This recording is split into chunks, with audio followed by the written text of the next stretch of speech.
안녕하세요. 새롭게 하소서 주영훈입니다. 안녕하세요. 안수지입니다. 안녕하세요. 정범균입니다. 우리는 늘 하나님의 인도하심을 따라 살아야 한다라고 알고는 있지만 막상 실천으로 몸소 실천하는 것이 쉽지 않죠. 오늘 초대 손님은 언제나 하나님과 동행하면서 하나님의 인도하심을 그 길을 따라가야 된다고 항상 주장하시는 분입니다. 맞습니다. 특히나 우리 크리스찬 힘들 때 이분 설교 안 들으신 분 없을 그렇죠, 거고요. 그렇죠. 저는 정말 힘들어서 잠이 안 올 때 항상 틀어놓고 자서 목소리가 꼭 자장가처럼 느껴지는. 오늘도 주무실지 모르겠네요. 오늘 조심하십시오. 네. 아니 진짜 교회 이름도 그렇고 네. 목소리마저도 너무나도 선하신 네. 우리 선한 목자 교회의 유기성 목사님 모셔보도록 하겠습니다. 어서 오세요. 어서 오세요. 반갑습니다.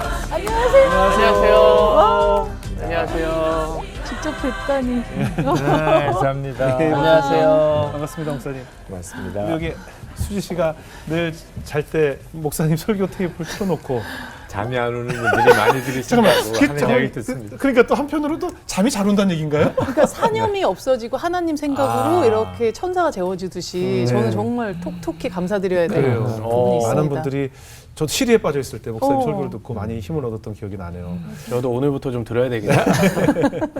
목사님 얼마 전에 책을 발표하셨는데 네. 하나님의 인도하심을 구하라. 네, 라는 네. 책.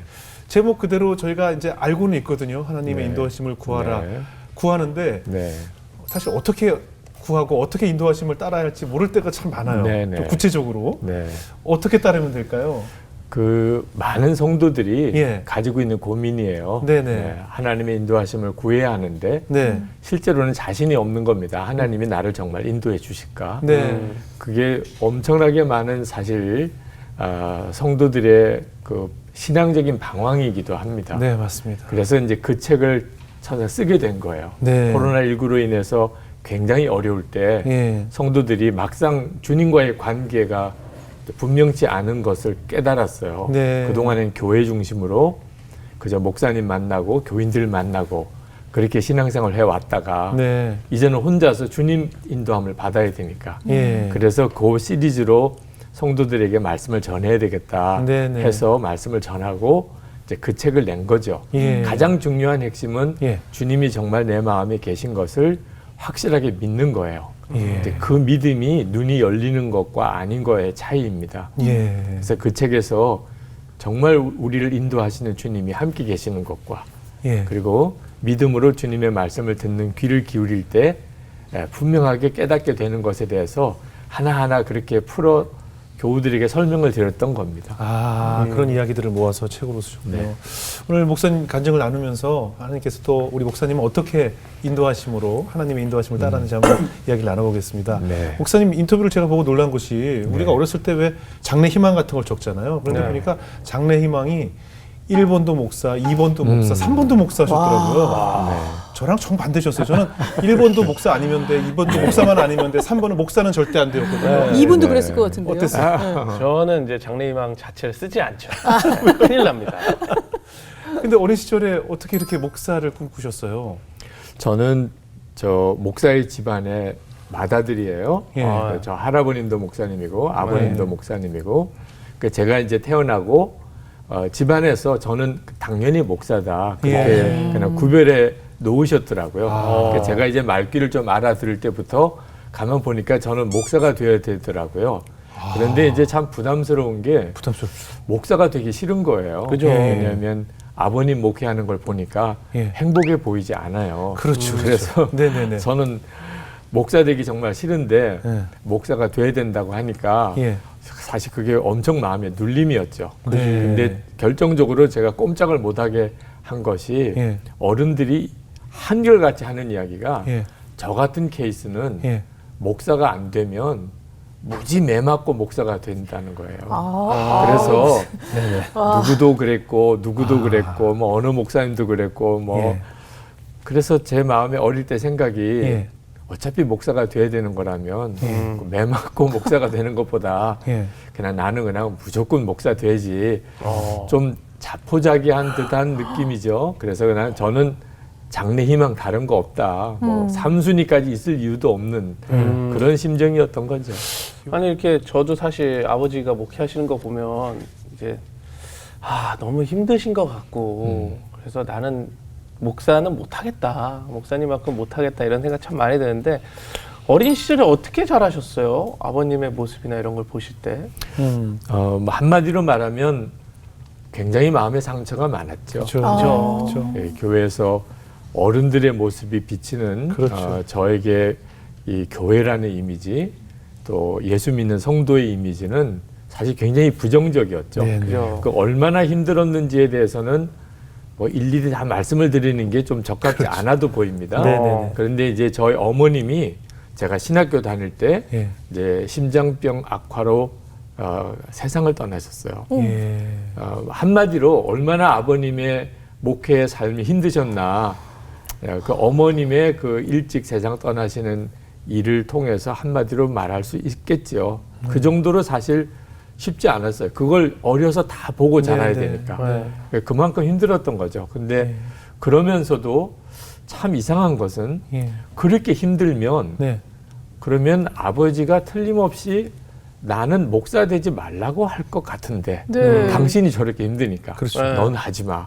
그죠, 이 길은 그죠. 절대로 오지 마. 예. 이래야 이게 좋은 아버지시잖아요. 예. 그때 당신이 그렇게 힘드신데 네. 어머님도 돌아가시고 그런데 저는 목사가 돼야 된다는 거예요. 그때 한편으로는 이상하다고 느끼면서도 네. 무언가가 있구나. 내가 지금은 다 알지 못하는 아버지만이 느끼시는 무언가가 있구나. 그렇지 않으면 이렇게 하실 리가 없는데 이제 그래서 그 무언가가 있을 거다고 생각하는 것 가지고 사실 따라왔던 거죠. 손흥민 선수 아버지도 축구 선수 시절에 너무 힘들었는데 손흥민을 더 힘들게 가르쳐서 선수로 만들어내잖아요. 네? 저희 아버지도 저한테 신학하라고 그러셨었거든요. 네. 당신은 그렇게 괴로워하시면서 매일 눈물로 밤을 지새우며 기도하시면서 그러니까 그런 마음이셨을 것 같아요. 근데 어때요? 그러면 지금 목사님의 따님이 있으시잖아요. 네네. 목사님의 자녀분은 아버지를 보면서 어땠을까 궁금한데. 뭐 저희 딸들도 이제 이런 어떤 전임 사역자가 되는 길에 대해서는 네. 뭐 아예 생각을 안 하더라고요. 그죠. 목회자의 그지. 자녀는 예. 아무리 목사가 열심히 잘해도 네네. 그 이면의 힘든 모습을 보게 되나 봐요. 예, 그건 맞아요. 아마 어떤 자녀도 똑같을 맞아요, 거예요. 맞아요. 뭐 부모가 행복하게 사는 모습과 예. 그렇지 않은 모습을 다 함께 보게 되니까요. 네. 아마 목회자의 자녀가 목회자가 되는 것에 대해서 정서적으로 쉽지 않은 느낌은 어쩔 수 없나 봅니다. 그죠. 근데 저희 딸에게 동일하게 제가 권하죠. 예. 주님과 인격적으로 만나고 네. 그리고 그분의 인도하심을 받으라. 예. 꼭 내가 어떤 길로 가야만 그렇죠. 하나님이 기뻐하는 일을 하는 것은 아니다. 예. 그렇게 권해요. 아. 따님이 제가 볼 때는 저 사춘기 때 아빠 교회 안 다니고 싶었을 것 같은데. 진짜. 네. 아니 그럴 수 있어요. 왜냐면 네. 이게 맞아요. 담임 목사님 딸이라 너가 목사님 딸이니 하면 이게 네. 되게 사춘기 때는 부담이거든요. 부담이란 말이에요, 애한테. 그래서 저희 큰딸이 중학교 1학년 때 다른 교회 가면 안 되냐 하는 아, 이제 그거요. 질문을 했었어요. 그죠. 근데 담임 목사 딸이 다른 교회 가면 예. 그 저는 목회를 어떻게 해요? 저 집은 철도 없구나 그런 생각을 했었는데 저는 그때 생각하기를 제가 어릴 때 목사의 아들로 자라면서 너무 힘들었고 네. 그랬으니까 우리 딸도 그런 일을 겪나 보다. 네. 누군가가 목사 딸이라고 뭐라고 또 했나 보다. 네, 네, 네. 친구들이 또 뭐라고 했나. 네. 그래서 제가 위로해 줘야 되겠다. 네. 또 이렇게 이런 경우에는 야단치면 안 되지. 예. 뭐 이런 마음 가지고 이제 이야기를 들어주려고 했는데 깜짝 놀랐어요. 네. 제가 무섭다는 거예요. 어. 다른 사람 때문에 다른 교회를 가는 게 아니고 제가 무섭다는 거예요. 깜짝 놀랐어요. 오. 내가 너에게 그렇게 무서운 아빠였니? 네. 그런데 6년 전에 예. 초등학교 1학년 때 한 번 매를 든 적이 있어요. 예. 도무지 버릇을 가르쳐야 되겠다는 생각이 네. 하나 있어서 벼르다가 네. 한번 매를 든 적이 있는데 예. 그때 매를 든 아버지의 얼굴 아, 평생 저는 모르죠. 예. 네. 제가 어떤 표정이었는지. 그렇죠, 그렇죠. 그게 그 아이의 가슴에 이렇게 확 박혔어요. 그 다음부터는 이제 아빠는 그런 모습으로만 보이는 겁니다. 와. 그래서 사춘기를 이제 들어가면서 아이가 너무 힘든 거예요. 아빠한테 어리광도 부리고 뭐 가까이 다가오고도 싶은데 아빠는 항상 매를 든 아빠처럼 보이니. 그게 이제 목사가 겪게 되는 참 아픔인 것 같아요. 그래요, 아이들이 어떤 상처를 받을지 맞아요. 무슨 생각을 하는지를 알 수가 없잖아요. 맞아요. 그래서 그때 저희 딸에게 제가 정말 미안하다, 용서해달라. 그리고 또 딸의 용서를 받고 그랬던 사실 에피소드가 있어요. 예. 딸을 잃어버렸을 뻔했죠. 그때. 그러네요. 지금 목사님 얘기 들으니까 저도 아버지가 그렇게 자주는 아니지만 정말 엄청 화를 냈던 저 사춘기 시절에 네. 그 모습이 저 지금 50 넘었는데도 지금 네. 그 얼굴이 네. 떠올라요. 제가 어. 지금도. 네. 그래서 아버지에 대해서 아버지가 나한테 화났던 그 기억 중에 그 얼굴이 지금 떠오르거든요. 그러니까 아마 따님도 맞아요. 충분히 그럴 수 그렇더라고요. 있다는 생각이 네. 들어요. 모소시효도 안 지났고. 아니 일반 아버지들은 화 되게 자주 내거든요. 예. 근데 목사 아버지기 때문에 그 화내는 게 더 그럴 수 네, 있거든요. 맞아요. 더 그렇지. 네. 그럼요. 저기선 저러는데. 집에 와서 교인들에겐 이러네. 천사 같은 아버지인데 나에게는 이렇다라는 그것이 그럼요. 있어요. 네. 있어요. 목회자 자녀들마다 다 있어요. 네. 야, 힘들다. 예. 네. 그럼 이제 자. 목사님은 어떻게 보면 어린 시절부터 누군가에 의해서 어른들에 의해서 이제 목사를 좀 강요받았다고 치면 네. 그럼 목사님은 정말 언제 어떻게 하나님을 좀 인격적으로 만나셨을까요? 저는 그런 마음으로 자랐기 때문에 네. 저 나름대로 생각해도 꽤 이제 성실하게 모범생답게 성장했던 것 같습니다. 네. 곁길로 갈 수도 없고 예. 저는 뭐 어릴 때부터 내가 목사가 돼야 될 사람이니까 아. 뭐 중학생 때나 고등학생 때나 모든 처신이 야. 목사다운 처신으로 그렇게 살아야만 했죠. 이게 이제 친구들이나 주변 사람들, 선생님들이 보기에는 예. 기특하고 또 모범생처럼 보였겠죠. 네, 그렇죠. 그럴 수 있지. 그런데 저 스스로도 어느 순간에 나는 그래도 괜찮은 목사인 것 같아 이런 생각이 들었었어요. 근데 이게 결정적으로 깨어진 것이 제가 군목으로 이제 입대를 하게 될 때예요. 예. 이제 목사 안수 받고 이제 바로 군목으로 입대를 하게 되는데 훈련을 받다가 이제 다리가 부러졌어요. 근데 제가 다리가 부러진 줄 모르고 고관절이 부러진 줄 모르고 예. 근육통인 줄 알고 통증이 너무 심한데 예. 근육통인 줄 알았어요. 예. 그래서 그걸 풀려면 또 오리걸음도 해야 되고 뭐 이래야 된다고 그래서 사실 상태를 굉장히 악화시킨 거죠. 아이고. 참 무식했던 거예요. 그리고 군인병원에 이제 가서 후송을 갔는데 예. 군의관이 뭐 응급수술 들어가야 된다고 예, 예. 그리고 장인이 되겠다는 거예요.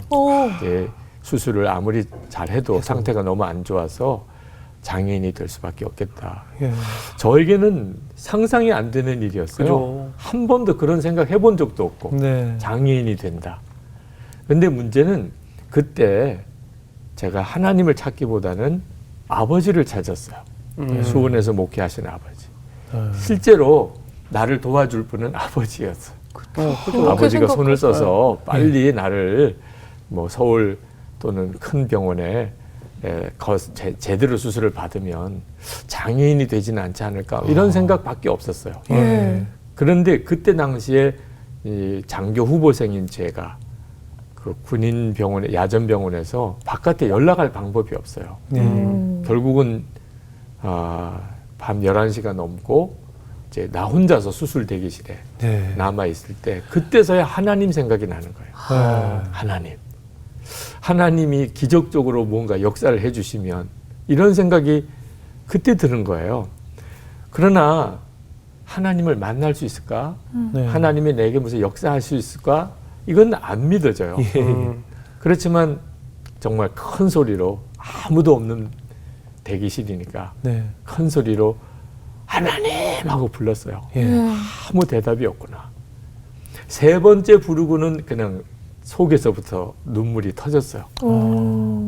그 비참한 마음을 뭐라고 설명하기가 어려울 것 같아요. 네. 사실 장애인이 된다는 느낌보다도 예. 내가 진짜 엉터리 목사구나. 나 이거 목사가 돼도 돼? 이런 느낌이었어요. 네. 하나님도 안 믿으면서. 예. 진짜 하나님을 믿는다면 아버지를 찾는 게 아니고 하나님을 찾아야지. 그리고 하나님을 이렇게 크게 3번씩이나 불러놓고도 예. 하나님은 응답하시는지 함께 계시는지도 확신하지 못하는. 그러면 난 도대체 뭐지? 예. 목사까지 됐는데 예. 그 비참함은 뭐 설명이 안 되더라고. 네. 근데 그 순간에 진짜 내가 얼마나 문제가 많은 목사냐 하는 것이 이제 생각이 나기 시작하는 거예요. 그러니까 사람들 보는 앞에서 내 모습. 사실 그렇게 내가 나를 속이고 살았어요. 네. 근데 하나님 보지 않는 순간에 나는 그게 그때는 선명하게 보이는 거예요. 아무도 없을 때 나는 어땠나. 네. 참 문제 많고 또 욕심 많고 거짓되고 또 음란하고 그랬던 나 혼자 있을 때는. 그러니까 다른 사람하고 나하고 뭐가 내가 더 모범생이고 더 잘나고가 사실 전혀 없는 네. 그게 나였는데 그 밤새도록 하나 생각날 때마다 울고 회개하고 그리고 이제 진짜 무서운 게 내 마음이 진짜 더럽구나. 예. 이제 겉으로 뭐 말로 행동으로는 안 했지만 내 마음 속에는 세상에 어떤 사람보다 더러운 생각과 그런 마음을 품고 내가 있는 존재구나. 근데 예수님의 십자가에서의 구원이 네. 그전에도 뭐 알고 설교까지 했었지만 이게 정확하게 내 문제라고 하는 인식은 없었어요. 그렇죠. 왜냐하면 예. 나는 꽤 괜찮은 사람이었으니까. 그러니까 예수님이 이 세상에 별의별 죄인이 많으니까 십자가에 죽으셔야 되기까지 했겠지만 나 위해서 죽으실 이유는 별로 없었을 텐데 라는 생각이 있었던 것 같아요. 근데 그날 새벽에는 나 위해서 죽으셨구나. 예수님 십자가에 죽지 않았으면 나는 도무지 구원받을 길이 없는 존재구나. 그래서 그 예수님의 십자가의 구원이 그렇게 마음에 뜨겁게 와닿았어요. 그래서 이제 제가 그날을 회심일이라고 생각하는 거예요. 네. 저에게 있어서 예. 그죠, 아버지가 목사시켜서 목사가 된 것에서 인격적으로 예수님을 구주로 이렇게 영접하는. 근데 그때 기도가 바뀌더라고요. 예수님을 그렇게 구주로 영접하고 내가 구원의 확신을 갖게 되니까 그 기도가 바뀐 게 다리를 고쳐달라는 기도가 아니고 다리를 바치겠다고. 하나님 제 오른쪽 다리를 하나님께 바치겠습니다. 그렇게 기도가 되더라고요. 그 장애인이 된다는 게 두려웠어요. 너무 끔찍한 일이었고. 근데 그때는 장애인이 되는 것이 진짜 주님의 종이 되기에는 더 좋은 조건이더라. 두 다리 멀쩡하니까 목사가 되고도 예. 내가 가고 싶은 교회, 내가 되고 싶은 목사가 있는 거예요. 예. 그러면 이게 진짜 주의 종인가? 근데 장애인이 되면 내가 가고 싶다고 갈 수 있나요? 예. 네, 장애인이라도 좋으니까 와서 사역을 해달라. 뭐 내가 선택할 여지가 없는 거죠. 예. 그죠. 이게 진짜 종이구나. 그때 마음에 정말 소원이 하나 생겼어요. 네. 장애인이 되지 않게 해달라는 게 아니고 내가 하나님 앞에 마지막에 가 서는 날 한마디 듣기만 하면 좋겠다. 예. 그 한마디가 수고했다. 내 종아. 그 말씀을 하나님으로부터 들을 수 있다면 네. 그러면 그게 진짜 성공한 삶 아니겠나. 하나님이 나를 아시고 또 내 종이라고까지 이야기해 주셨다면 그게 이제 저의 마음에 이게 내가 평생에 하나님으로부터 받을 가장 큰 복이다. 그러니까 이제 뭐 장애인이 되냐 마냐 이건 문제도 안 되더라고요. 예. 근데 얼마나 기쁜지 예. 그게 이제 슬픈 기도가 아니고 눈물은 나는데 너무 기쁜 거예요. 예. 근데 참 감사한 건 그때 주님이 나와 함께 계신 것이 너무 믿어지는 겁니다. 지금 주님이 나와 이렇게 같이 계시다는 느낌. 예. 그 한 5시간 전이에요. 한 5시간 전에는 하나님이 어디 계신지 아버지만 내 기도 찾고. 들으시는지 전혀 알 수가 없었어요. 예. 물론 이제 군인 병원에서 3번이나 이제 대수술을 하면서 다리를 절게 되지는 않았지만 예. 이제 제 인생 자체가 바뀐 거예요. 그래서 아버지가 목사 되라고 해서 목사가 된 게 아니고 예. 내가 하나님께 나를 드린 이제 헌신이 된 거죠. 그 후로 다리는 어떻게 치료가 잘 됐나요? 어떻게 되셨어요? 네, 뭐 일기예보 역할은 좀 해요. 날씨가 굳을 때는 좀 힘들다 이런 느낌이. 예. 그렇지만 장애가 있다거나 이렇게 되지 않고 예. 하나님이 그래도 제 사역을 이렇게 잘 마무리할 수 있는 때까지 건강을 지켜주셨습니다. 그렇군요. 다행입니다. 어때요? 목사님 왠지 아까 말씀 들어보니까 선생님 말씀도 잘 듣고 굉장히 착하고 모범적이고 공부도 잘하는 학생이었을 것 같은데 공부 잘하셨죠, 목사님?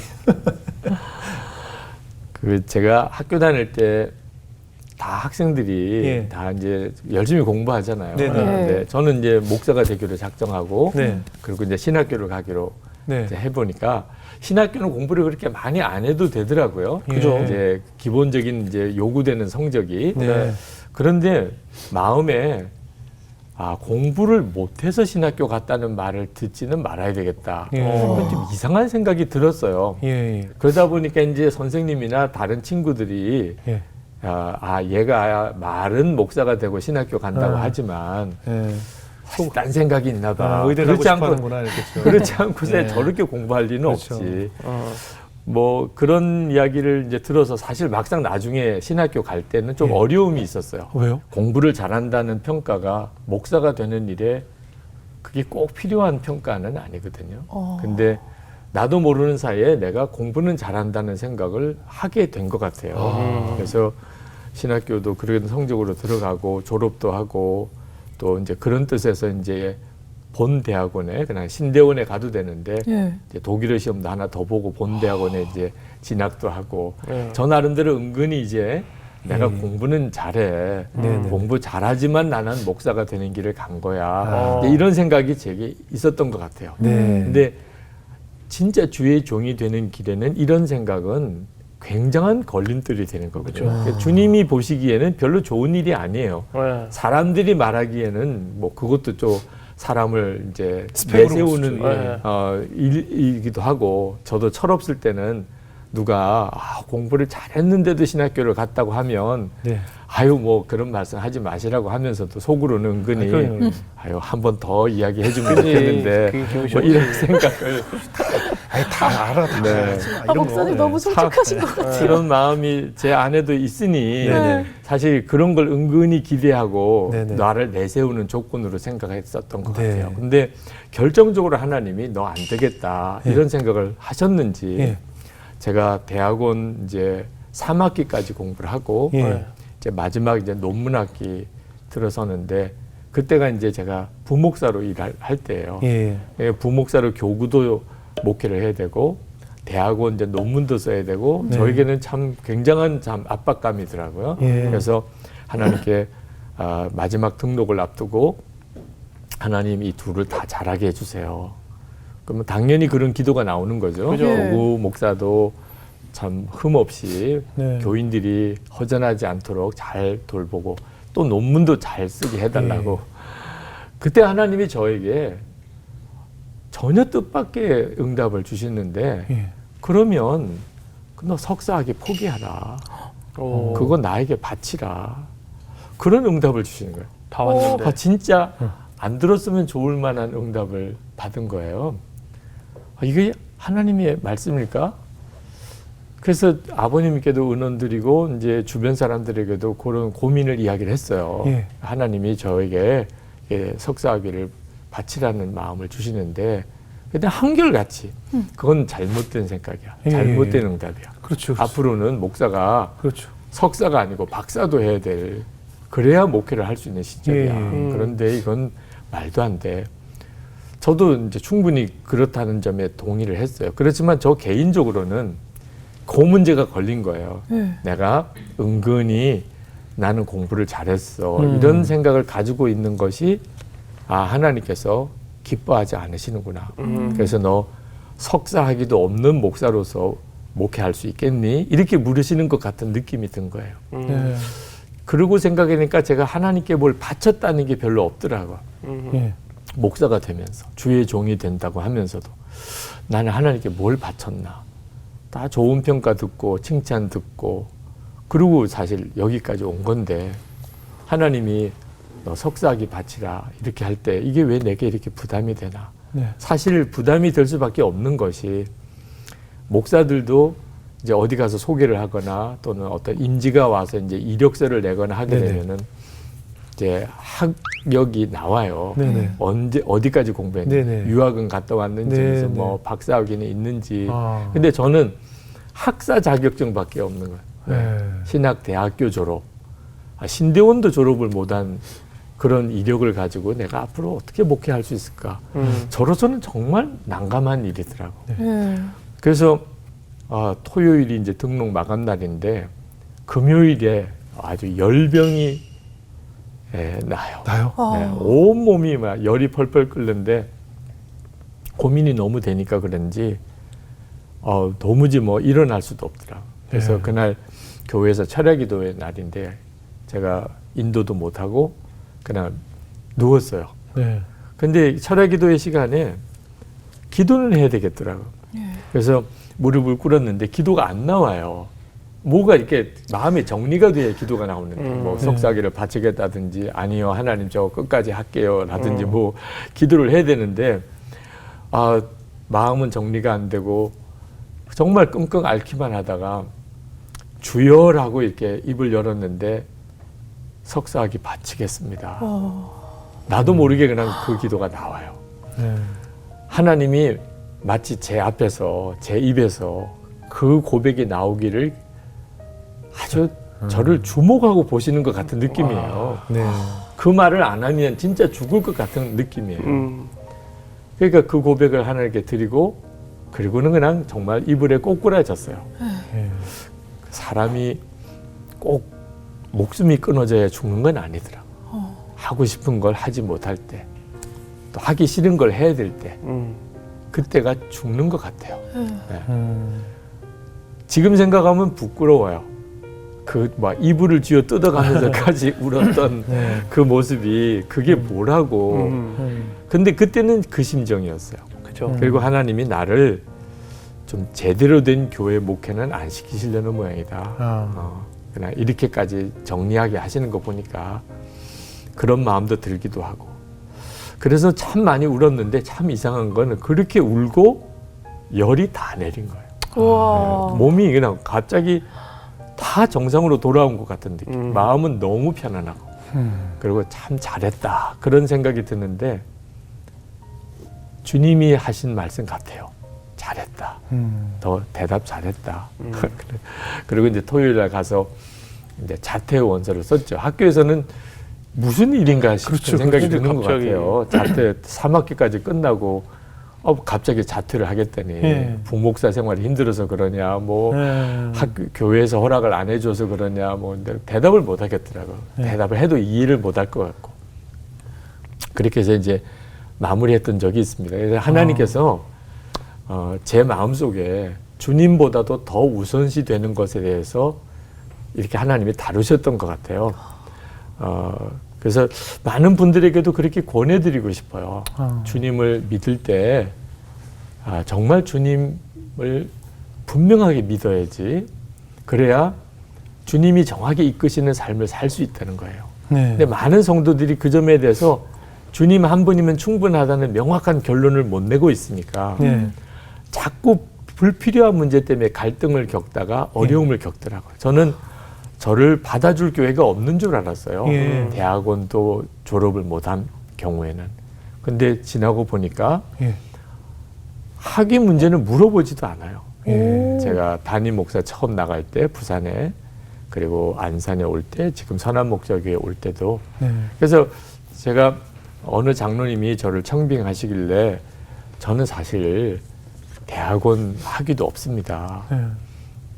그랬더니 그 장로님이 저한테 가까이 다가와서 하시는 말씀이 그런 말을 듣고 왔습니다. 일부러 찾아왔다는 거예요. 그런 말을 들으시고. 우와. 그러니까 어떤 사람은 목사님이 더 많이 공부한 분을 찾는 경우도 있고 어떤 분은 또 이렇게 공부 못한 사람을 찾는 경우도 있나 봐요. 그래서 그 점은 주님께 맡겨도 될 수 있는 문제라고 생각이 듭니다. 대학원에 좀 안 나오면 좀 그 월급이 좀 싼가요? 모든 교단에 목사 안수 받을 조건에 대학원 졸업이 조건이에요. 그죠, 그죠. 네. 근데 그때 당시에 감리교회가 5년 동안에 목회 현장 사역을 했다면 실습처럼. 네. 예. 그러면 인정이 대학원 졸업이 없어도 예, 예. 목사 안수 정혜원 목사가 될 수 있는 그 기간이 그때가 거의 마지막이었어요. 그 다음부터는 이제 대학원 석사 학위가 있어야만 예, 목사가 예. 됩니다. 목사님은 우리 목사님은 항상 성공한 목회자로 인정받는 한국의 손꼽히는 목사님이신데 사실 거기까지 오시기까지 저희가 알지만 목회의 길이 정말 골고다의 길이잖아요. 얼마나 많은 또 고난들이 있었을까 싶기도 한데 그런 이야기도 좀 나눠볼게요. 목사님 인터뷰 보고 제가 놀란 것이 목사님이 설교하는데 굉장히 좀 어려움이 있고 고민이 많으셨다고 그래서 무슨 고민이 그렇게 많으셨을까 싶어요. 오? 그 어떤 분들은 뭐 참 말도 안 된다고 이야기를 하시는데 저는 사실 설교 열등감이 굉장히 심했어요. 아, 왜요? 제가 이제 출신이 부산 출신이다 보니까 사투리 때문에 성격이 또 내성적인 성격이다 보니까 사람 앞에 나서서 이렇게 말을 하면 머리가 이렇게 하얘져요. 지금 하얘지셨어요, 지금. 하얘지셨어요. 그게 이제 고등학교 다닐 때까지 제 자신이었거든요. 네. 근데 이제 목사가 되면 설교를 계속 해야 된대요. 그렇죠, 그렇죠. 그래서 생각했던 게 예. 신학교 교수가 돼야 되겠다. 아. 네, 그러면 그냥 강의한 하나 만들어가지고 네네네. 학생들에게만 계속 하면 되잖아. 이런 생각도 했어서 그냥 신학교 교수가 돼야지 이런 마음도 가졌던 거거든요. 네. 근데 이제 신학교에 와서 처음 설교를 네. 그 서대문 감리교회 어린 아이들 예배 때 했어요. 예. 이제 1학년이지만 이제 전도사라고 호칭을 해주고 그리고 이제 선배들부터 쭉 어린이 예배 설교를 하고 네. 이제 제 차례가 된 겁니다. 예. 근데 어린애 설교니까 설교 준비해서 하면 되겠지 생각하고 올라갔는데 네. 첫 마디부터 그냥 아이들이 뒤집어지는 거예요. 왜요? 내가 개그맨도 아닌데 그냥 아이들이 다 쓰러져. 뒤집어져요. 사투리 때문에? 사투리 때문에. 아이들이 서울 아이들이 이게 부산 사투리로 하는 억양을 예를 들면 어떻게 하시는 거예요? 그러니까 뭐 사투리로. 그러니까 초성의 강조가 있잖아요. 예. 여러분이라고 하는 예. 거, 뭐 이렇게 부드럽게 여러분 이렇게 시작하지 않고 뭐 다윗도 여러분. 뭐 따윗이라고 그러고 뭐 여러분이 뭐 하면 뭐 하나님이 뭐 이런 거 그렇게 살면 안 돼. 주님한테 살아야지. 아이들이 한마디 한마디 막 따라하면서 따라하게. 아이들이 막 뒤집어지고 일부러 아이들을 뒤집으려고 했으면 예. 그거 뭐 그지. 나 스스로도 그렇죠. 뿌듯했겠지만. 즐겼겠지만 막 당황스럽고 그러니까 고다한 말을 어떻게 해야 될지 그렇죠. 모르겠고 그치. 얼마나 혼났는지 그때 제 마음에 예. 나는 설교를 못하는구나. 아. 내가 설교하면 사람들이 웃는구나. 비웃는구나. 애들도 이 정도면 어른들은 이건 끔찍하다. 예. 이제 그 마음이 너무 강하게 제 마음을 아. 사로잡고 사투리 고쳐야 된다. 예. 이거부터 안 고치면 이거 나 진짜 설교 못하고 목사 안 된다. 예. 그래서 이제 신학교 1학년 때 밤마다 예. 그때 별이 빛나는 밤에 예. 음악 프로그램이 있었어요. 누가 그렇죠. 진행했어요? 이문세 네. 씨한테였나? 예. 그때 그 억양을 아, 멘트하는 억양을 계속 따라했어요. 네. 왜 이 서울말하고 예. 내 부산 사투리하고 뭐가 다른 건가? 뭐가 다른 건가? 그래서 실습도 해야 되잖아요. 예, 예. 이제 그 따라만 해서 안 돼. 네. 가게 가서 이제 물건 살 때 뭐 이거 얼마예요? 이렇게 서울식으로 이렇게 물어봐야 네, 되잖아요. 네. 그때 그 가게 주인이 예. 그냥 부산 말로 하라고. 티가 나니까. 이거 얼마예요? 이런 거지. 얼마 들어요? 얼마나 창피한지. 그래도 하여튼 이건 뭐 이거 못 고치면 네. 나 절대 설교 못 한다. 그래서 그 1년에 사투리를 고쳤어요. 부산 아니요, 사투리 아니요. 억양을. 원래 남성분들이 사투리 잘 못 고치는 절대 못 거예요. 고치시던데. 그런데 이제 문제는 부작용이 예. 말이 느려진 거예요. 그렇지. 그래서 이제 저를 보고 충청도 사람인 줄 물어보는 그럴 수 사람이 있겠네요. 있어요. 그럴 수 있겠어요. 말이 너무 느리다고. 하여튼 뭐 그런 아픔이 있었죠. 아. 네, 사투리 때문에 겪는 억양이. 예. 그러나 억양은 좀 고쳤는데 네. 이 마음에 나는 설교 못해. 예. 나 설교하면 사람들이 웃을 거야. 예. 이런 어떤 열등감은 너무 심했어요. 예. 어느 정도까지 심했냐면 어느 모임에 가서 이제 몇 분의 설교자가 있는데 저도 예. 한 설교를 해야 되는데 제 앞에 제 뒤에 설교하는 분이 예. 죽수기를 제가 바라고 있더라고요. 설교 죽수기를. 아. 그래야 내 설교도 돋보이니까. 같이 묻어가잖아요. 또 묻어가게. 나만 못하면 티나니까. 이거 너무 비참하잖아. 뭐 이런 생각이 들 정도로 예. 그날 밤에 하나님 앞에 정말 심각한 기도를 드렸어요. 예. 하나님 이건 아니잖아요. 네. 이렇게 제 마음이 이럴 정도가 되면 다른 목사님의 설교 못하기를 바랄 정도가 되면 이건 진짜 무서운 일이지 않습니까? 근데 하나님께서 이제 그 저의 마음에 답을 주신 게 말씀이었어요. 그날 큐티 말씀이 고린도전서 1장 27절에서 29절이었는데 그 내용이 하나님이 약한 자를 택하여 강한 자를 부끄럽게 하려 하신다. 네. 미련한 자를 택하여 지혜로운 자를 부끄럽게 하려 하신다. 하나님이 없는 거, 하찮은 거, 멸시받는 것을 택하여 쓰신다는 거예요. 안 믿어지더라고요. 그러니까 말씀을 모르겠는 건 아닌데 이게 믿어져야 되는데 이왕 하나님은 말 잘하는 사람, 능력 있는 사람, 지혜로운 사람을 쓰시면 더 일을 멋있게 잘하실 거 아니겠어요. 네. 약한 자를 왜 하나님이 일부러 택하실까? 3일 동안 큐티가 안 되더라고요. 적용이 안 되니까 저에게. 근데 마음에 어떻게 느껴지냐면 이건 믿을 건지 안 믿을 건지 문제지 이해되고 안 되고 문제가 아니다. 이 말씀을 믿을 거냐 아니면 안 믿을 거냐 그것만 결정하라. 그런 느낌이에요. 그래서 하나님 앞에 나가서 기도하면서 한마디 했어요. 정말 그 기도가 그렇게 힘든 기도였는지 하나님 믿겠습니다. 그러고는 그 성경을 가슴에 끌어안고 그냥 머리를 바닥에다가 내려 찌우면서 울었어요. 네. 나는 성경 말씀을 믿는 게 그렇게 힘든 일인지 그렇게 엄청난 일인지 그날 생생하게 경험했어요. 네. 대부분 경우는 성경을 읽고 이해 안 되면 넘겨버려요. 네네. 네, 믿어지지 않으면 넘겨버려요. 맞아요. 아유 이런 말씀도 있네. 예, 네. 맞아요. 아유 뭐라고 어떻게 이렇게 살라고 그래? 뭐 이런 식으로 네네네. 넘겨버리는 거지. 네. 말씀을 진짜 믿으려고 작정하면 이건 속이 다 뒤집어지는 거예요. 내 생각, 판단, 감정 이거 다 죽고 살아야만 이게 되는 일이 말씀을 믿는 거더라고. 네. 그동안에 참 내가 하나님의 말씀을 읽기만 했지 믿지는 않았구나. 근데 진짜 믿는다고 생각하니까 이건 완전히 내 존재가 완전히 달라져 버리더라고요. 네. 근데 그때 놀라운 경험을 했어요. 네. 설교에 대한 두려움이 없어진 거예요. 예. 왜냐하면 흉보는 거 알아. 내 말에 여전히 사투리 섞여 있는 것도 알아. 내가 설교를 다른 사람보다 잘하지 못하는 것도 알아. 뭐 경륜도 짧고 또 지식도 부족하고 그래도 하나님이 나를 쓰신다는데 뭐 네. 그러면 된 거지 뭐. 예. 그러니까 말 표현이 어눌해도 내용만 정확하게 하나님이 원하는 그 내용을 전하면 된 거지. 그래서 사람이 말을 심하게 더듬는 사람도 결국은 그 사람이 말하려는 내용만 전달이 됐다면 된 거지 뭐. 그죠? 예를 들어서 볼펜 한 자루 주세요. 네. 보보보보보보보 볼펜 그러면 벌써 느낌이 오잖아요. 네. 아유 그래요 볼펜 드릴게요. 이러면 전달된 거잖아요. 네. 뭐 아주 유식한 말로 말을 볼펜 주세요라고 말을 하나 말을 더듬으면서 하나 네네. 전달만 되면 된 거죠. 그럼요. 그러고 나니까 다른 목사님의 설교에도 은혜가 되는 거예요. 이 목사님 말씀이 귀하구나.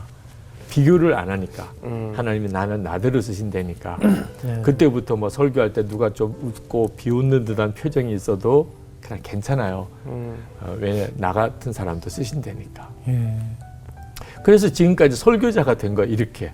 예. 여기저기서 설교해달라는 부탁도 받고 집회해달라는 부탁도 받고 그래서 참 신기한 일이다. 예. 이제 사실 제 안에 이런 하나님의 말씀대로 믿어지는 역사 그리고 제 안에 있는 참 오래된 어떤 이 응어리 같이 있었던 열등감, 마음의 상처들 주님 앞에서 이렇게 해결되는 과정을 통해서 사실 여기까지 온 거죠. 예.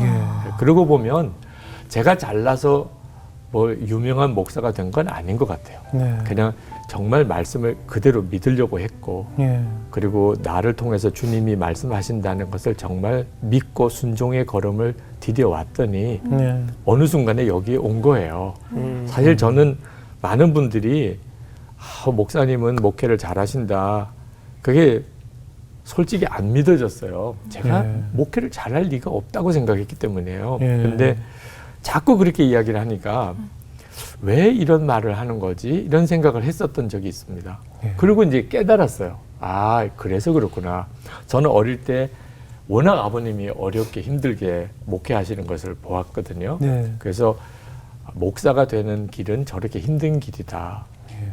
뭐 사람들이 뭐 막 뭐 소리도 지르고 또 어떤 경우에는 뭐 앞뒤 말도 이제 바꿔가면서 사람을 공경에 빠뜨리기도 하고 네. 뭐 그런 길이 목회의 길이다.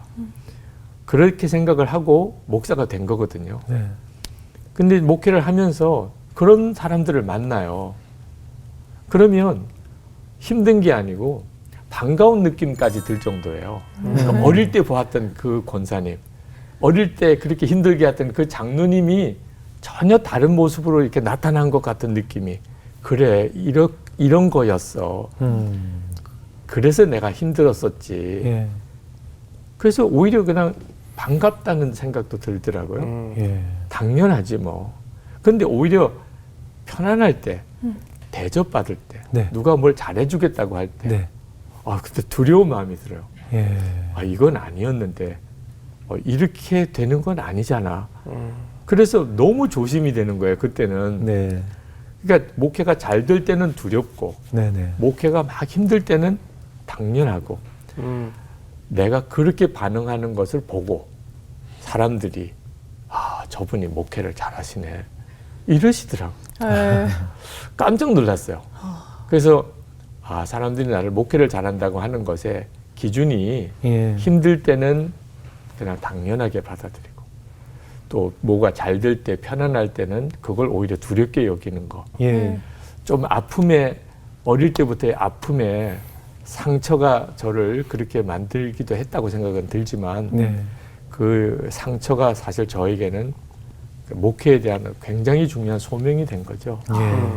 근데 지금 말씀하신 것처럼 그렇게 알고 목회를 잘 하는데 항상 목회자들을 제일 힘들게 하는 것 중에 하나가 이상한 뭐 또 교인들 사이에서 이상한 소문, 루머 이런 것들이 목회자들 엄청 힘들게 하거든요. 뭐 있지도 않은 얘기들, 네. 뭐 네. 정말 상상할 수도 없는 이야기들을 막 네. 떠벌리면서 그런 경우들이 많이 있지 않습니까? 네. 사실 어떠셨어요? 그런 일이 있었죠. 네. 그것이 저에게는 이제 복음의 눈을 열어주는 계기도 됐고요. 네. 어려운 일은 항상 지나고 나면 하나님이 괜히 허락하신 건 아닌 것 같아요. 저 같은 경우에 참 당황스러웠던 일이 하나가 네. 참 힘들고 어려운 형편에 빠져 있는 장로님을 위해서 너무 힘드시니까 네. 제가 이제 새벽기도 끝나면 그 장로님을 위해서 특별히 계속 기도를 해드렸던 적이 있어요. 네. 낙심하지 않고 믿음으로 계속 잘 견뎌 나가시도록. 네. 근데 이제 어느 순간에 이상한 소문이 교회에 돌기 시작을 하더라고요. 네. 제가 그 장로님에게 굉장히 재정적인 어떤 부채를 지고, 목사님이 네, 그걸 이제 갚지 않은 바람에 장로님이 재정적으로 이렇게 어려워져서 제가 미안해서 기도를 계속 새벽 기도 때마다 돈 안 갖고 기도를- 계속 기도하고 계신다고. 기도를 해주고 있다. 기도이자. 와, 누가 네. 기도이자네. 말도 안 기도이자. 되게 왜 구체적인 목사님이 이상한 유난히 소리를. 그 장로님만 기도를 하느냐, 어. 그런 문제가 있다. 이제 이런 이야기가 도는 거예요. 네. 전 전혀 몰랐죠. 예. 근데 어느 날 이제 서울에서 이제 이사를 오신 어느 집사님이 교회 등록을 하고 얼마 예. 안 지나서 예. 교회를 떠나시겠다고 이제 전화가 왔어요. 그래서 예. 깜짝 놀랐죠. 왜 그러시냐 그랬더니 저는 목사님이 그런 분인 줄 몰랐다고. 저는 목사님이 좋은 분이라고 생각하고 이 교회에 등록을 했는데 목사님이 그런 분인 줄 모르고 실망했다고 뭐 이런 이야기를 하는 거예요. 그래서 또 돈을 빌리고 기도 좀 해주면 좀 어때요 또? 그렇잖아요. 빌리니까. 아니 그냥 좀 안 보이는 데서 하는 게. 아니 그래도 기도해줄 수 있잖아요. 기도 이제 할 수 있지. 와, 그래 진짜. 떠나는 사람이 꼭 떠난다고 전화하더라고요. 거기서. 네. 그러니까 근데- 덕분에 알게 된 거지. 왜 떠나시기로 예. 제게 무슨 실망을 하셨는지 예. 제가 부족한 게 많으니까 실망스러운 일은 많겠지만 예. 떠나시더라도 이야기는 해주셔야 네. 제가 고칠 건 고칠 수 있지 네, 않겠냐 그랬더니 네. 말을 못 하겠다는 거예요. 어. 그렇게 떠나시면 전 정말 죽습니다. 네. 그래도 무엇 때문에 떠나셨는지 알아야 제가 교인들에게 제가 고칠 건 고칠 수 있을 테니 네. 이야기는 해주시라고 그랬더니 이런 말을 드려야 되는지 모르겠어 이러시면서 그럼 살 거 다 하면서. 예. 그러는 그거부터 이제 시작이잖아요. 네. 그러면 이제 그 이야기를 하는 거예요. 아. 정말 너무너무 충격이었어요. 어떻게 아. 그런 이야기를 사람들이 하실까? 그래서 그런 말을 누구에게 들으셨어요? 그랬더니 다 교인들이 다 그랬어요. 그랬구나. 장로님부터 뭐 교인들이 다. 아니 정말이에요? 그랬더니 다 그렇다는 거예요. 그러면 그동안에 주일 예배 끝나고 은혜 받았다고 그러고 뭐 인사하고 이건 다 뭐며 예. 도대체 이거 다 그렇게 알고 있다는 건 뭔지 무섭다. 배신감들도. 정말 무서운 생각이 들어요. 그렇죠. 목회를 못하겠다는 생각이 들더라고요. 그지. 너무 마음에 상처도 되고 배신감도 느껴지고 그렇죠. 무섭기도 하고. 예. 그래서 하나님 앞에 목회를 못하겠다고. 그런데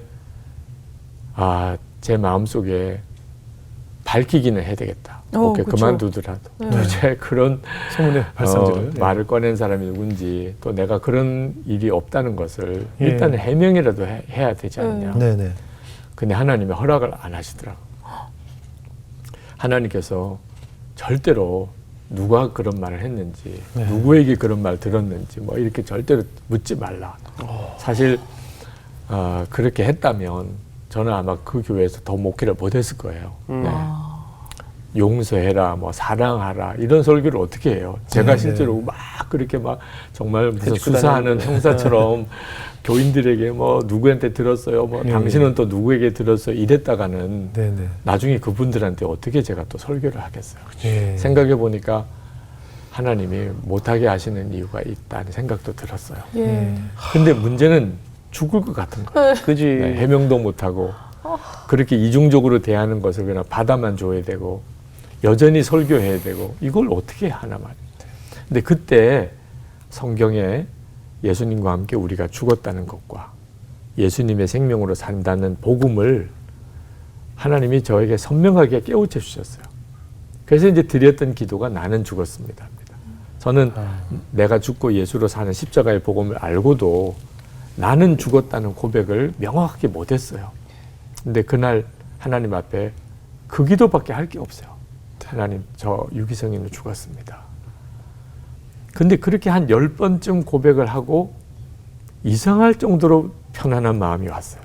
그러니까 죽음은 내가 나를 죽이는 게 아니고 죽었다는 것을 정말 믿고 고백할 때 오는 거예요. 죽음이 임하는 거예요. 예, 싫은 마음, 뭐 미운 마음, 뭐 견딜 수 없는 어떤 마음, 이런 마음이 다 없어졌어요. 네. 그리고 교인들이 그냥 불쌍하다가 생각 들고 그런 말을 꺼낸 사람도 얼마나 참 안타까운가 그런 마음이 들 정도. 그러니까 살 것 같은 거예요. 네. 근데 그럼 뭘 기도해야지? 이런 생각이 들어서 하나님의 마음을 달라고 했어요. 네. 그래야 내가 무슨 기도를 해야 될지도 알 것 같아서. 나는 죽었으니까. 그 순간부터 또 엄청 울었어요. 내가 왜 우는지도 모르고 그냥 눈물이 나고 그 기도 방석이 있는데 기도 방석이 다 젖을 정도로 눈물, 콧물을 흘리면서 자꾸 마음속에 생각은 내가 왜 이렇게 슬프지? 예. 이미 해결받는데 예. 내가 죽었습니다. 그리고 섭섭한 것도 없어지고 억울한 것도 없어지고 다 했는데 왜 내가 이렇게 슬프지? 근데 그때 주님의 마음을 달라고 했었잖아요. 저는 주님의 마음이 그렇게 애통함인 줄 처음 느꼈어요. 로마서 8장에 성령의 말할 수 없는 탄식의 기도를 읽으면서도 한 번도 제 안에 계신 주님이 그런 탄식으로 기도하는 것을 경험을 못했어요. 근데 이제 나는 죽었습니다 하고 딱 고백을 하고 나니까 주님의 마음이 확 느껴지는 거예요. 그러니까 저를 보고도 우시고 교인을 보고도 우시고 네. 이런 문제 때문에 뭐 목회 못하겠다는 목사나 그런 것 때문에 또 말 소문을 퍼뜨리는 교인들이나 우리 주님의 마음에는 정말 애통한 그 자체더라고요. 그래서 이제 주님의 마음을 처음 경험을 해봤어요. 그리고 내가 죽었다는 것이 뭘 말하는 건지, 그러니까 나는 죽고 예수로 산다는 게 뭘 말하는 건지도 실제로 경험으로 알게 된 거죠. 그러니까 목회 현장에서 부딪히는 많은 어려움들이 목사인 저에게는 복음을 더 정확하게 알게 하고 실제로 그 복음을 누리게 하고 주님을 경험하게 하는 거더라고요. 저는 교우들도 그렇다고 생각해요. 실제로 살면서 부딪히는 어려움이 뭐 목사만이겠습니까? 네. 근데 그 모든 순간이 사실은 복음을 알게 하고 경험하게 하고 성경의 진리를 알게 하고 실제로 그 간증을 살도록 만드는 다 놀라운 은혜의 사건들입니다. 지나고 보면. 그러네요. 그래도 참 이런 얘기를 실컷 들어놓고도 마음속에는 꽃길만 걷고 싶다 이런 생각이 드는데 또 목사님 말씀 들어보니까 그 돌짝밭을 걸었을 때 하나님을 정말 온전하게 만난 것 같은데 사모님께서 암 진단을 또 받으셨다고 하는데 그건 어떻게 된 얘기인가요? 저의 삶이 다 평탄한 것만은 아니라는 것, 뭐 어느 분도 마찬가지겠죠. 어떤 분은 목사님이니까 그렇게 예수님을 분명히 믿고 네. 사실 수 있지. 우리는 너무 힘든 일이 많아요. 네. 그런 말씀하시는데 저 개인에게도 정말 힘들고 어려웠던 일들이 똑같이 계속 있었어요. 예. 제 아내가 암 수술을 받았었는데 그때가 제가 부흥회 때예요. 부흥회를 인도하고 있는 때인데 아내로부터 전화가 왔습니다. 예. 건강검진을 했어요. 그것도 네. 뭐 우리가 하고 싶어서 한 게 아니고 교회에서 이제 나이가 40이 넘으니까 네네. 건강검진 해야 된다. 그래서 이제 억지로 우리를 이제 건강검진 받게 했는데 네. 뭐 특별히 아픈 데가 없으니까 네. 뭐 결과도 뭐 특별할 걸 없을 거라고 생각하고 저는 이제 부흥회 일정에 따라 부흥회를 가고 결과 보러 이제 제 아내가 갔었는데 네. 암인 겁니다. 어. 암 진단을 받고 이제 병원 그 로비로 이렇게 나왔는데 움직일 수가 없더래요. 그냥 다리에 힘이 하나도 없어서. 근데 이제 저에게는 알려는 줘야 될 것 같아서 예. 전화를 했는데 제가 부흥에 들어가기 한 30분 전이에요. 예. 설교 이제 들어가기 전에 목사님 방에 있는데 전화가 왔더라고요. 그래서 웬일이냐고 그랬더니 여보 나 암이래요. 갑자기 그냥 모든 게 다 정지 상태. 정지화면. 이거 어떻게 내가 당장 가야 될 것 같아요. 아내에게. 예. 지금 그런 진단 받고 있는 아내에게 옆에서 뭐라고 위로라도 해주거나 뭐 옆에 있어라도 줘야 되지 않냐. 예. 근데 30분 뒤에는 이제 설교를 하러 올라가야 돼요. 그러니까 아내가 갑자기 이제 상황이 그런 걸 아내가 알고 네. 여보 내가 당신 이제 설교해야 되는데 내가 전화를 잘못했다고. 그냥 내가 집으로 돌아갈 테니까 기도만 해달라고. 예. 뭐 이러면서 이제 전화를 끊었는데 진짜 난감하더라고요. 근데 그때 하나님께 드렸던 기도가 하나님 저 설교 제가 어떻게 합니까? 이제 그 담임 목사님한테 설명드리고 담임 목사님 설교 대신 하시라고 그러고 제가 이제 병원을 가야 되겠다 생각하는데 딱 마음에 하나님이 두 가지 말씀을 주세요. 네. 너 지금까지 나는 죽고 예수로 산다고 그렇게 설교하고 다녔는데 네. 죽었는데 뭘 죽는 게 또 걱정이냐. 네. 그런 마음을 주세요. 그리고 두 번째가 오늘 교인들 중에 이런 마음으로 교회에 온 사람이 있는 걸 모르냐. 그렇죠. 또 그들에게 또 설교자로서 무슨 설교를 할 거냐. 그러니까 아내만의 문제가 아니더라고요, 지금. 그렇죠. 그리고 제가 그동안에 전했던 복음이 이 시간에 결론이 돼야 되는가. 그래서 하나님 그렇습니다. 저나 제 아내나 이미 죽었습니다. 그러니까 뭐 죽을 게 뭐 걱정이겠습니까? 그 주님 이제 우리가 이것을 통해서 이 복음을 정확하게 경험하게 해주시고 그리고 오늘 그런 마음으로 온 교인들에게 내가 무슨 말씀을 전해 하필 그때 설교 제목이 나는 죽고 예수로 사는 사람이에요. 그래서 그날 교인들 앞에 오늘 이제 아내가 그런 전화를 저에게 주었다고 하면서 이제 우리가 정말 예수님 안에서 이미 죽었음을 알지 않으면 이런 문제들 앞에서 무너질 수밖에 없다. 이제 그런 말씀을 전했었죠.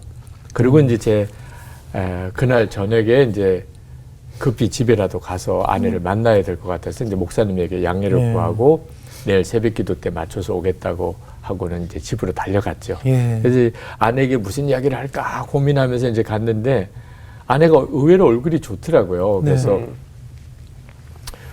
괜찮으냐고 그랬더니 이제 집에 오는 이제 전철 안에서는 너무너무 마음이 슬프더래요. 이렇게 그렇죠. 죽는 건가. 그렇죠. 또 남편 목회는 어떻게 해야 되냐. 딸 둘은 또 어떡하나. 그렇죠. 뭐 별의별 생각이 다 그렇죠. 들더래요. 근데 전철역에서 내려서 그 전철역에서 이게 좌판을 하는 교인들이 있으세요. 네. 길거리에서 이렇게 장사하시는. 그분들을 보니까 내가 언제 이분들을 또 만날지도 모르는데 그래서 이제 그분들하고 같이 거기서 이제 기도하고 신방도 하는 시간을 가지면서 갑자기 영적으로 많이 회복이 됐다고 해요. 그리고 이제 택시를 타고 집으로 들어오는데 택시 운전기사한테 전도를 해야 되겠다는 마음이 들더래요. 그래서 이제 기사님 예수 믿으시나요? 그랬더니 엄청 화를 내더래요. 이제 그렇게 전도하는 사람들 때문에 좀 시달리기도 했던 것 같고. 그래서 기사님 미안해요. 그런데 제가 지금 암 진단을 받고 오는 길이에요. 병원에서 제가 암이라고 하는 진단을 받았어요. 그랬더니 기사가 막 화를 내다가 조용해지더래요. 그렇죠. 그런데 기사님을 보니까 꼭 예수 믿으시라고 권해드리고 싶어요. 제가 언제 뭐 또 만날 시간도 없을 것 같고, 그리고 이렇게 처음 만나지만 사람이 죽음으로 끝나는 게 아닌데, 이러니까 이제 기사님이 운전하고 가면서 조용히 잘 들으시더래요. 그리고 이제 집에까지 와서 자기도 교회 가겠다고 뭐 이제 이렇게 이야기를 하고 집으로 이렇게 올라오는데 너무 마음이 편안해지고 좋더라. 그래서 이제 하나님이 진짜 나는 죽고 예수로 사는 정말 실제적인 경험을 그 사건을 통해서 우리에게 주셨구나. 그리고 이제 그 암 수술 받기까지 저희 내외를 진짜 죽은 건가, 그리고 정말 예수님으로 사는 건가 하는 문제에 대해서 정면으로 직면하게 하시고, 그리고 이제 안에 수술을 받은 것을 통해서 저희들 안에 확증도 주시고 그랬었죠. 그러니까 이건 뭐 저 개인의 이야기뿐만 아닐 거예요. 많은 성도들의 간증이에요. 그럼요. 그래서 앞으로 어떤 어려운 일을 만나도 너무 성급하게 속단하지 않게 되기를. 이것 때문에 나는 끝이야, 이렇게 생각하지 않기를. 그렇죠. 하나님은 문제보다 훨씬 크신 분이시죠. 그렇죠. 그래서 주님의 인도하심을 정말 받기만 하면 된다는 것. 그럼요. 사모님 건강은 많이 회복되셨나 모르겠네요. 그 암 수술 이후로 오히려 예전보다도 더 건강해졌어요. 그래서 하나님의 은혜 가운데 삶을 잘 감당을 해오고 있고, 또 그런 결론을 내리게 하셨기 때문에 지금은 저보다도 더 많은 분들한테 하나님의 은혜의 통로로 쓰임 받나 봐요.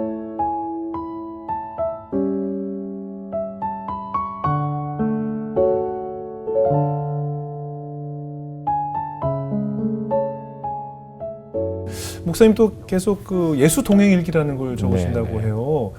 어떻게 일기를 적게 되신 계기가 있으셨을까요? 한 가지 분명한 거는 교인들에게 예수님을 만나야 됩니다. 그리고 예수님과 동행해야 됩니다. 이렇게 설교를 하면 다 아멘이에요. 다 동의해요. 맞아요. 근데 문제는 어떻게 그렇게 살 수 있냐는 거예요. 어디 계세요? 그게 교인들이 설교 때는 은혜를 받지만 실제로는 도무지 살아낼 수가 없다는 겁니다. 또 너무 예수님은 막연하다는 거예요. 예수님이 나와 함께 계신 것도 잘 모르겠고, 주님의 음성도 듣는 것도 나는 잘 못 듣겠고, 자꾸 이런 이야기를 하시더라고요. 저도 사실 그건 참 큰 숙제예요. 설교만 하고 말 거냐.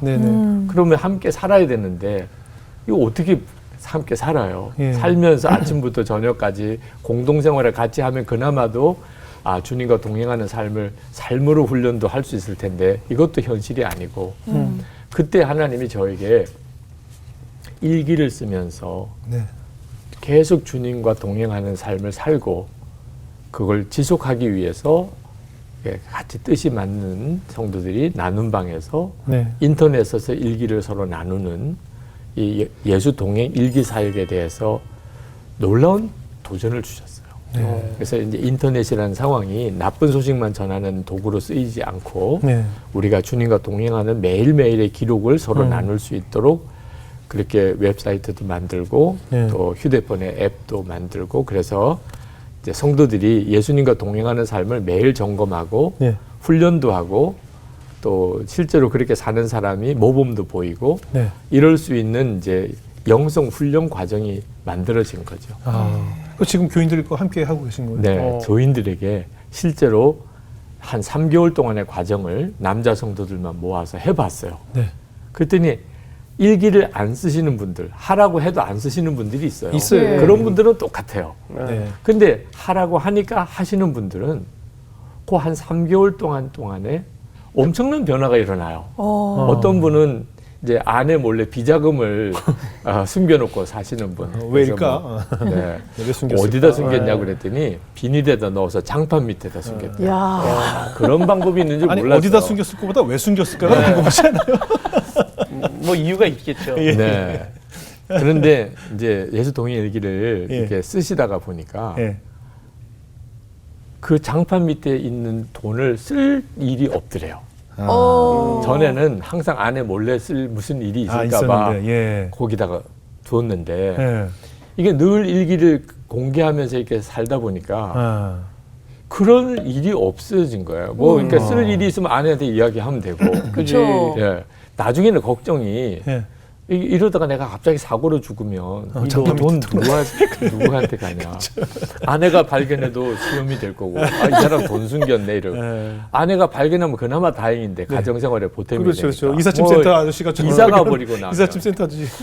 이런 생각이 막 들면서 예. 이제 어느 날 아내한테 여보 나 돈 좀 모아둔 거 있어 이래가지고 아내가 입이 막 이렇게 그렇죠, 걸렸어요. 그쵸. 뭐 이런 간증을 어느 날 하는 거예요. 너무 좋다 이 간증. 아니 세상에 아니 일기를 쓴 것만 가지고 이런 일들이 그리고 이제 음란 유혹을 못 이기면서 이제 음란 영상을 보던 네네. 젊은 집사님이 네네. 예, 예.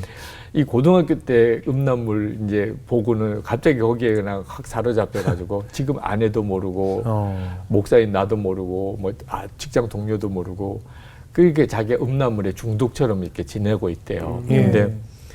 철야도 하고 뭐 금식도 하고 이러면 안 된다고 자기가 생각이 들어서 예. 저는 그 집사님이 철야 기도 때 그렇게 울면서 기도하는 걸 보고 우리 민족의 통일을 위해서 기도하는 줄 알았어요. 통일 위해서 눈물을 흘려요, 목사님. 에이. 헐벗고 추운 그분을 위해서 그 했어요. 목사님 음란물 때문에 그렇게 기도하는 줄 몰랐었어요. 본인이 이제 그날 고백을 하니까. 예, 예. 근데 이 일기를 이렇게 쓰면서 예. 자기가 벌써 지금 2달째 예. 음란물을 안 보고 있다는 거예요.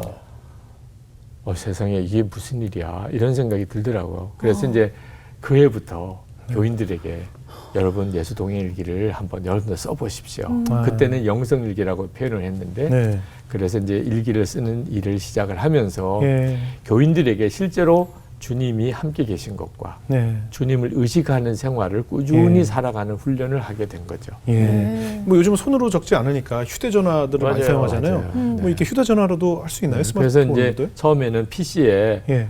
처음에는 이제 그 포털에 예. 카페 형태를 빌려가지고 일기 나눔 방을 갔다가 네네. 이제 검색에 들어가서 이제 보안의 문제가 되더라고요. 그렇죠. 그래서 일기가 막 많은 사람에게 공개되는 어이씨. 일이 막 네. 벌어져요. 역효과가 나죠. 예. 네. 그래서 우리가 일기 웹사이트를 하나 만들었어요. 그래서 그런데 PC에 들어가서 그걸 기록해서 올리는 거고 PC에서 서로 보게 돼 있는데 어느 선교사님이 그걸 보더니 목사님 요즘엔 다 휴대폰 들고 다니는데 네. 그 PC에 그렇죠. 일과 끝나고 들어가서 그렇죠. 그것도 일이죠. 너무 힘들어요. 네네. 그냥 휴대폰에 일기 앱을 깔아주시면 네네. 어떨까요? 그래서 해야지. 와 이건 진짜 하나님의 말씀이다 이렇게 생각이 예. 들어서 이제 또 우리가 재정을 과감하게 교회에서 허락받아서 예. 이제 일기 앱을 만들었어요.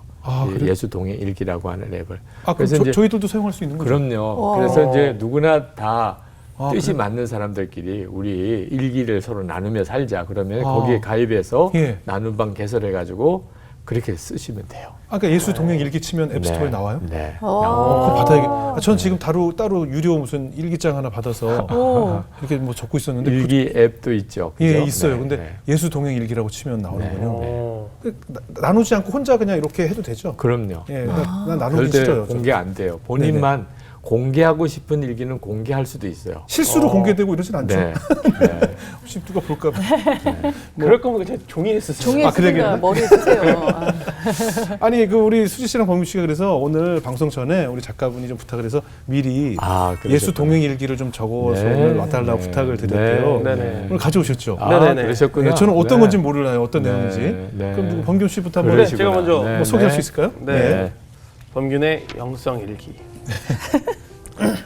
주님의 아들로 살겠습니다라고 자기 전에 기도하고 아침에 눈을 뜨면 제일 먼저 주식을 봅니다.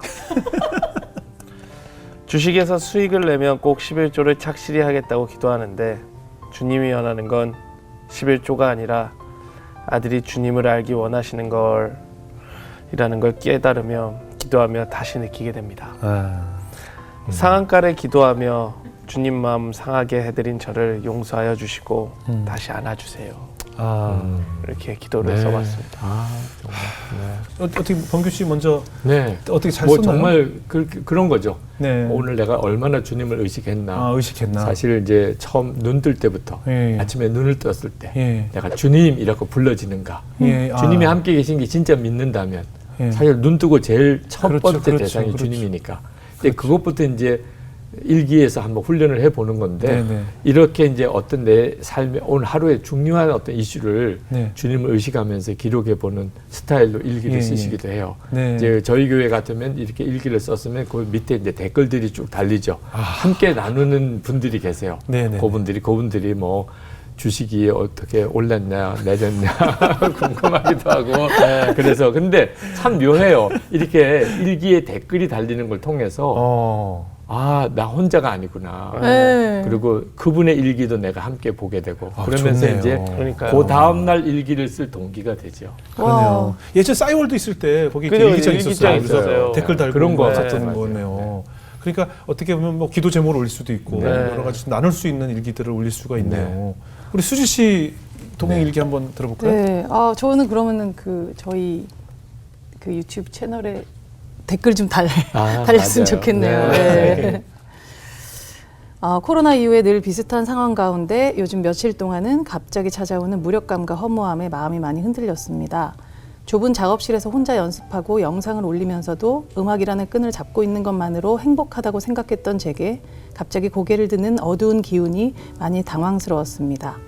가만히 하나님의 음성을 듣고 싶어 묵상하고 기도했습니다. 든든하게 저를 지켜주시던 하나님의 날개를 다시 찾아 빛으로 나아가고 싶었습니다. 그러던 중에 갑자기 떠오르는 생각, 내가 받은 은혜를 헤아려 보는 것이었어요. 감사한 이유를 하나씩 손꼽아 보았습니다. 어두운 생각들에 가리워진 하나님의 은혜를 하나씩 곰곰이 떠올려 보니 한 줄기 빛이 다시 내게 들어옵니다. 완전하지는 않지만 다시 일상의 회복으로 돌아오는 은혜를 경험했습니다. 감사의 이유, 받은 은혜, 그리고 늘 한결같이 따스하게 안아주시는 하나님을 생각하니 잠시 흔들렸던 제 마음이 너무 죄송했습니다. 그리고 다시 피어난 하루하루가 몇 배로 감사한 일상의 어느 날입니다. 사랑합니다, 하나님. 참 고맙습니다. 아유, 감사합니다. 예. 네, 정말 귀한 일기네요. 그렇죠. 네. 예. 이렇게 일기를 쓰는 유익이에요. 만약에 일기를 안 쓰면 아마 틀림없이 힘들고 어려웠던 네. 감정 가지고 그날 밤에 잠이 들었을 수도 있어요. 네. 너무 힘들어 오늘은 이렇게 그냥 끝난 거죠. 네. 근데 이걸 일기를 써야 되니까 예. 그렇게만 끝나기가 안 되는 거예요. 예. 그래서 이제 주님을 찾게 되고 주님의 마음을 느끼게 돼요. 예. 주님은 이미 마음의 역사를 하셨지만 네. 그걸 붙잡는 계기가 되죠. 그걸 글로까지 써봤기 때문에 그렇죠. 더 명확해지는 거예요. 아, 주님이 그때 나에게 이렇게 역사하셔서 내 마음을 회복시켜 주셨구나. 네. 그리고 이제 요 일기는 궤도록 역사로 남아요. 그렇지 않았으면 이런 은혜를 느꼈다 하더라도 지금 저녁에 잘 때 예. 주님이 내게 위로해 주시는구나. 한 줄기 빛으로 내게 역사하셨구나. 너무 감사해요. 그렇게 끝났는데 네네. 그 다음 날 잊어버려요. 그렇죠, 맞아요. 그런 일이 있었는지조차. 맞아요. 근데 이걸 일기로 기록을 해 놓았기 때문에 네네. 이제 한 달쯤 전에 지나고 난 다음에 내가 일기를 한번 쭉 돌아보니까 맞아, 한 달 전에 내가 그때 주님이 나에게 그때 그렇게 위로하셨었지. 이건 정말 놀라운 일이에요. 그러네요. 그러니까 맞아요. 주님은 나에게 계속 역사하고 계신데 예. 우리가 그걸 붙잡아서 제대로 갈무리를 못한 거예요. 네, 네. 은혜를 담아내는 그릇이 없었던 거죠. 네네. 그 예수 동행 일기가 예. 주님과의 관계에 있어서 엄청난 진전을 가져오게 해요. 그러네요. 진짜 신기했던 게 이게 한 며칠 사이에 이렇게 막 있었던 일인데 네. 유기성 목사님 나오신다고 이제 작가 언니가 전화해서 이걸 일기로 한번 써보라고 그래서 제가 이거를 생각하게 되잖아요. 예. 그러니까 정리가 되고 네. 치유가 되는 거예요. 네, 이게 그렇죠. 엄청난 제가 맞아요. 이거 역사를 경험을 했습니다. 아, 실제로. 네. 저도 이거 쓰고 나서 예. 오늘 아침 상한가입니다. 아침에 보더라. 네. 아멘. 네, 왜냐면 이게 마음에 그린 것이 많았거든요. 그러니까. 네.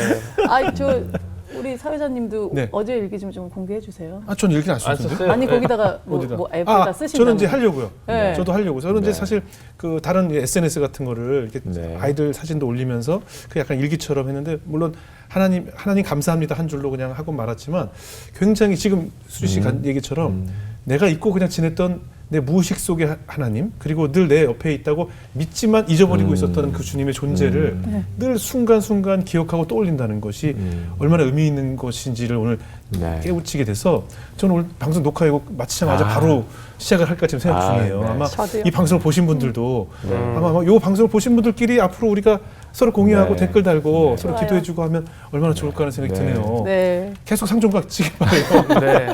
아니 이제 저도 이거를 쓰면서 진짜 제일 느꼈던 건 네.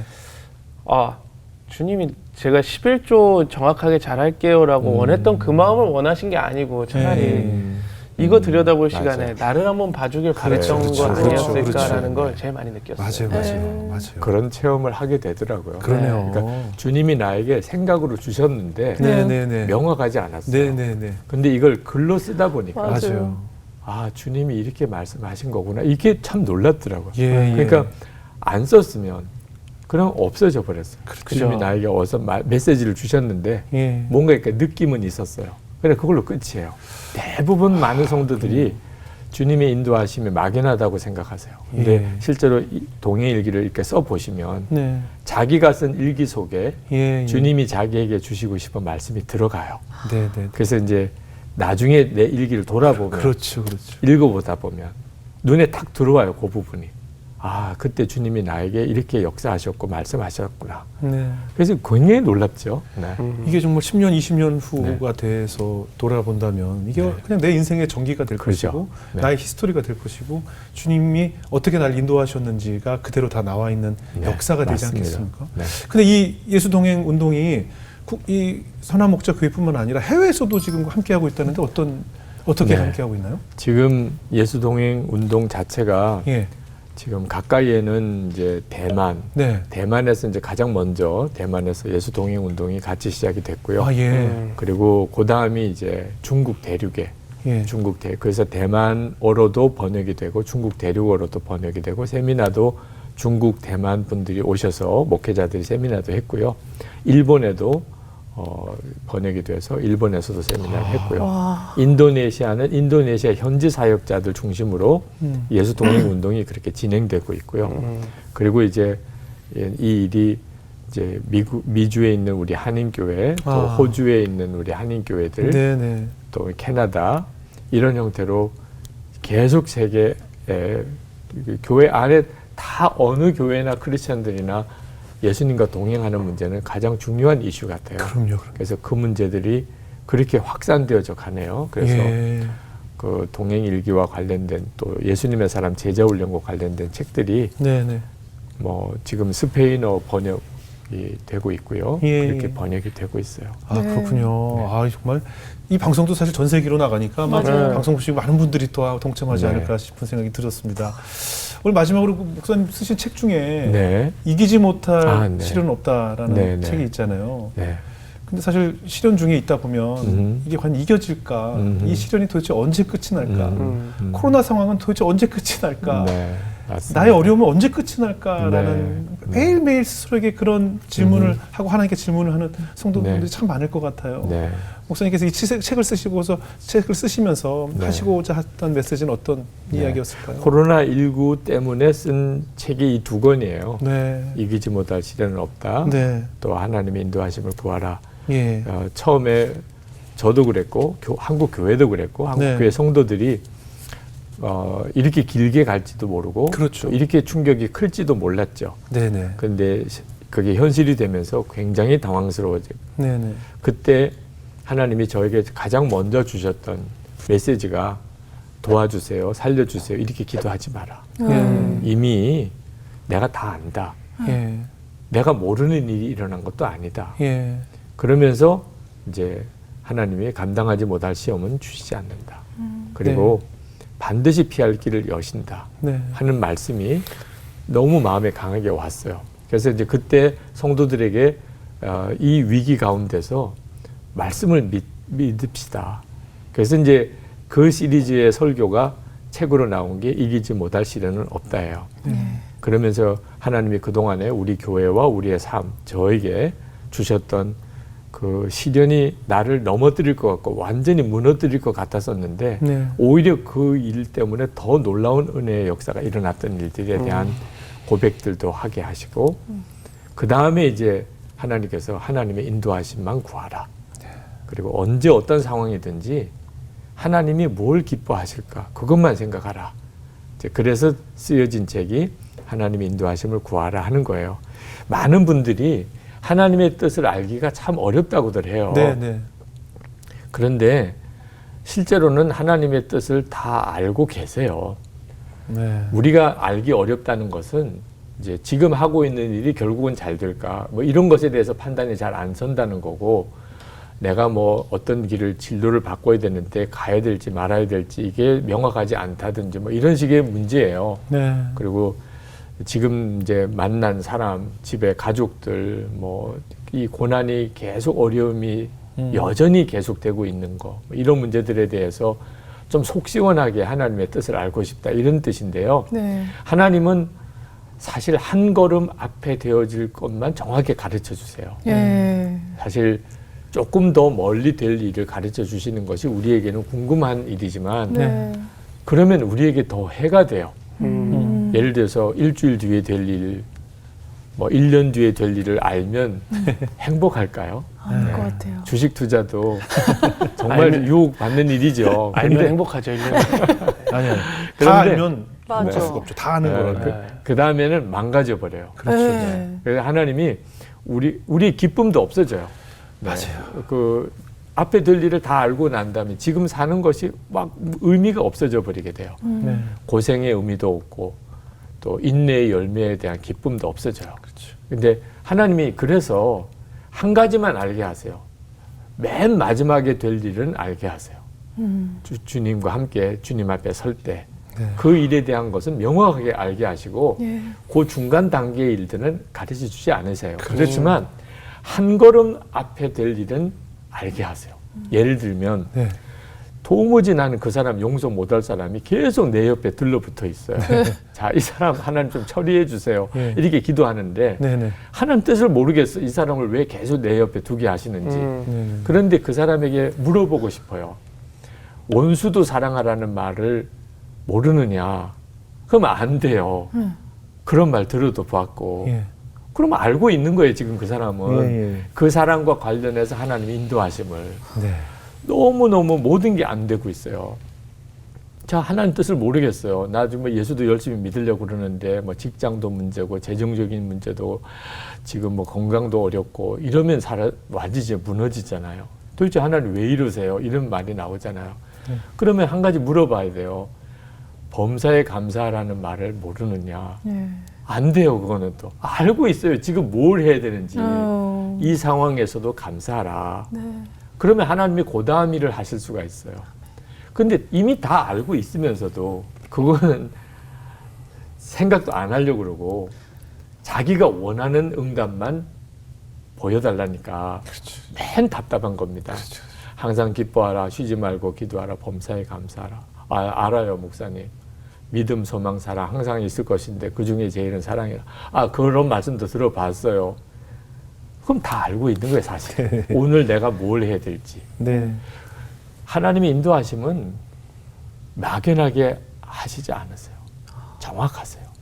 그리고 전자 하나님의 인도하심을 따라 한 걸음 내디뎌 보면 그 다음 길을 또 하나님 여세요.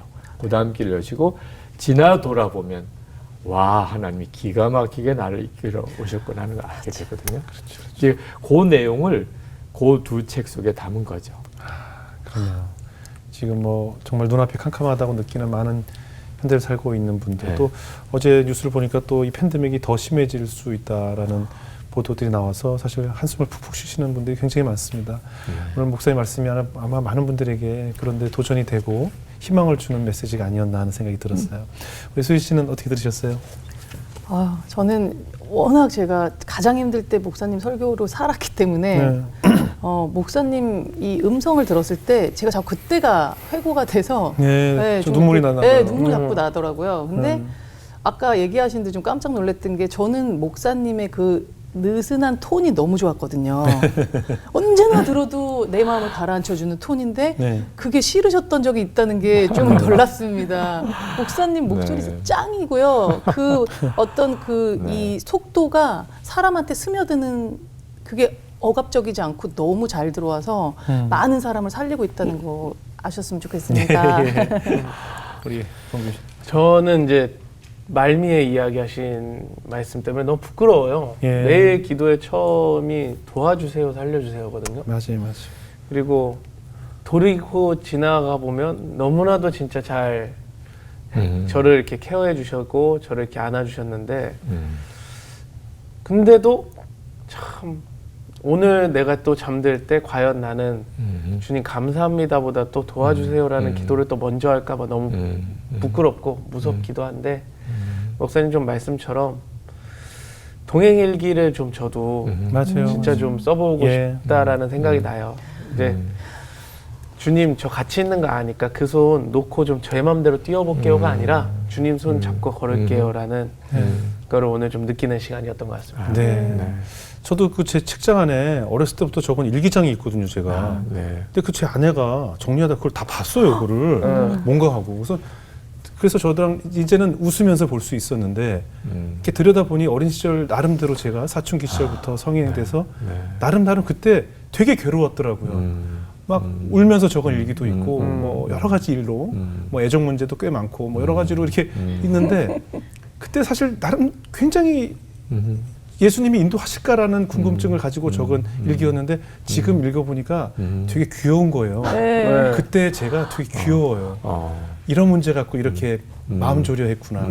이런 문제 갖고 하나님께 기도를 올리면서 하나님은 계시냐라고 질문을 했구나.